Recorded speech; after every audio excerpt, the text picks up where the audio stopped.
আচ্ছা, আপনার সাথেও কি আপনার ঘরের মানুষটা খারাপ ব্যবহার করে সবসময়? আমার তো মনে হয় সবসময় সবার সাথে সবাই খারাপ ব্যবহার করে না, কিন্তু আমার সাথে এরকমটা কেন হয়? আমি কি বেশি ভালোবাসি বলে এর জন্য তার এই প্রতিদান? কথাই তো আছে, বেশি ভালোবাসলে, বেশি মাথায় উঠে রাখলে সে আপনাকে কখনো মূল্যায়ন দিবে না। তা আমার অবস্থাটা হচ্ছে সেটাই। আমি আমার ঘরের লোকরা অতিরিক্ত ভালোবাসি, অতিরিক্ত করি, কেয়ারিং করি, সেজন্য সে আমার ভালো কথা তো আমার সাথে খারাপ ব্যবহার করে।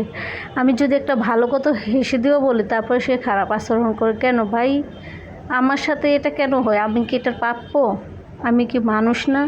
আমাকে কি মানুষ বলে গণ্য মনে করে না? আমি তার সাথে অনেক ভালো ব্যবহার করতে চাই, অনেক ভালোভাবে থাকবার চাই, কিন্তু সে আমার কোনো পাত্তাই দেয় না, গুরুত্ব। ভালো যদি না লাগে তাহলে ডাইরেক্ট বলে দিব, তাই না? ওই কথাই তো আছে, তোকে বাতে মারবো না, হাতে মারবো না, তোরে ভাতে মারবো। তা আমার অবস্থা হলো সেটা।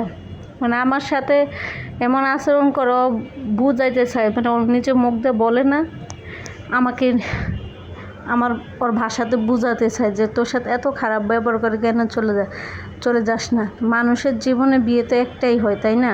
আমিও তো সেটাই নিয়ে চিন্তা করে বসে রয়েছে যে মানুষের জীবনে একটাই বিয়ে হয়। যতই সে আমার সাথে খারাপ ব্যবহার করে, যতই তারপর আমি মানিয়ে গুছিয়ে চলার চেষ্টা করি, কিন্তু আমি আর পাচ্ছি না। অনেক কষ্ট হয়ে যাইতেছে।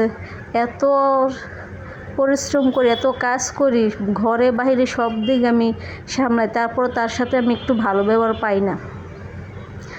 সে তো বোঝা উচিত আছে যে সে আমার ভালোবাসে, আমার হাতটা ধরে তার সব কিছু ছেড়ে আমার কাছে চলে আসে, শুধু আমার মতো আমার জন্য, তার আপন জন্য তার খোঁজ খবর নেয় না, তার পাশে যাইতে পারে না, তার ভালো লাগে খারাপ লাগে কিছু বলতে পারে না। মানুষ তো সংসারে যদি অশান্তি হয় তাহলে বাপের বাড়ি যায় একটু রেস্ট নেয়, তাই না? কিন্তু আমার আল্লাহ সেই ভাগ্যটা লেখা রাখে না। আমার ঘরে যদি অশান্তি হয়, তারপর আমি কারোর কাছে বলার মতো ভাষা পাই না, কেউ বলার মতো লোক খুঁজে পাই না। আমি যে বাপের বাড়ি যাই আমার মা বাবার সাথে একটু দুঃখ সুখের আলাপ পারবো, সেই ভাগ্য আল্লাহ আমার কপালে রেখে রাখে না। কিন্তু আমি মানুষের সাথে সবসময় এমনভাবে থাকি, মানুষকে কখনো বুঝতেই দেয় না যে আমার ভিতরেও কতটা কষ্ট আছে। কিন্তু আমার জানার মতো যে বেশি হাসি খুশি থাকে তার ভিতরে কষ্ট লুকিয়ে থাকে। যার ভিতরে রাগ বেশি তার ভিতরে মায়া বেশি। আমার একটু রাগ বেশি, ঠিক আছে, আমি মানে, কিন্তু আমি সহজে রাগ হই না। আপনার সাথে যদি আপনার সাথে ভালো ব্যবহার করি, এত সুন্দর করে কথা বলি, তারপর যদি আপনি আমার সাথে খারাপ আচরণ করেন, তাহলে কি আমার ভালো লাগবে কি? আমি এই মানুষটার জন্য এত কিছু করি, মানুষটার জন্য এত স্ট্রাগল করি, মানুষটার জন্য সব কিছু ছেড়ে মানুষটার হাত ধরে চলে আসে, একলা এক জায়গায় পড়ে রয়েছে, তারপর সে আমার সাথে এরকম ব্যবহারটা কেন করে?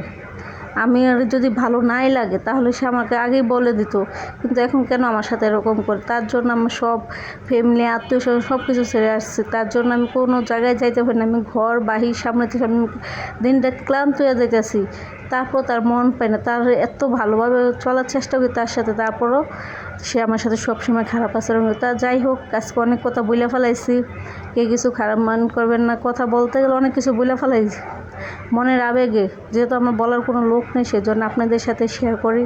তো কথা বলতে বলতে আমার রান্নাটা প্রায় শেষ হয়ে গেছে। আমি আজকে বেগুন দিয়ে, আলু দিয়ে, টমেটো দিয়ে, রুই মাছ দিয়ে রাঁধছি।